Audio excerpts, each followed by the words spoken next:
शिवसेनेच्या वतीने Bharat roller skating club आयोजित मोफत स्केटिंग शिबिराला उत्स्फूर्त प्रतिसाद मिळाला. सोलापूर शहरातील पूर्व विभाग जुनाबिडी घरकुल परिसरात शिवसेनेच्या वतीने भारत रोलर स्केटिंग क्लब आयोजित मोफत स्केटिंग शिबिर मोठ्या उत्साहात पार पडले.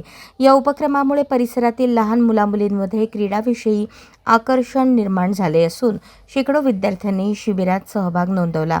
या सामाजिक व क्रीडा उपक्रमाचे आयोजन शिवसेना पूर्व विभाग प्रमुख विशाल पाटील यांच्या नेतृत्वाखाली करण्यात आले होते.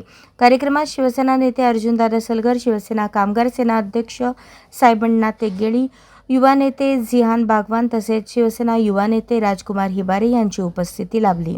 यावेळी उपस्थित मान्यवरांनी विद्यार्थ्यांना मार्गदर्शन करत आजच्या युवकांनी मोबाईल आणि व्यसनांपासून दूर राहून क्रीडा क्षेत्रात आपली ओळख निर्माण करावी असे आवाहन केले.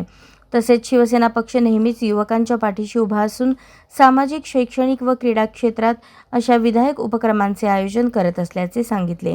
शिबिरामध्ये विद्यार्थ्यांना स्केटिंगचे प्रशिक्षण देण्यासाठी सविता पाटील, विशाल पाटील, दीपक पोम्मा, सुनील पुजारी यांनी विशेष परिश्रम घेतले.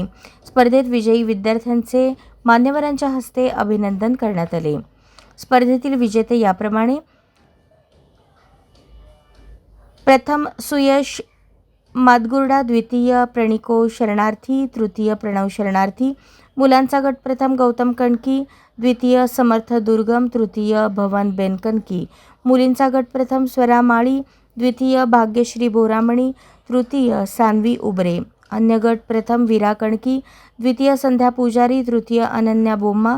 विशेष गट प्रथम मेघराज हिरेमठ, द्वितीय सुजय उबरे, तृतीय अरमान पटेल. अंतिम गट प्रथम शिवतेज कामुनी, द्वितीय समर्थ बेनकणकी, तृतीय यशराज गायकवाड. कार्यक्रम यशस्वी करण्यासाठी आयोजक, पालक, प्रशिक्षक व शिवसैनिकांनी विशेष परिश्रम घेतले. परिसरातील नागरिकांकडून या उपक्रमाचे कौतुक करण्यात आले. अशाच नवनवीन अपडेटसाठी जनता राज्य न्यूज चॅनलला सबस्क्राईब करा, लाईक करा आणि शेअर करायला विसरू नका.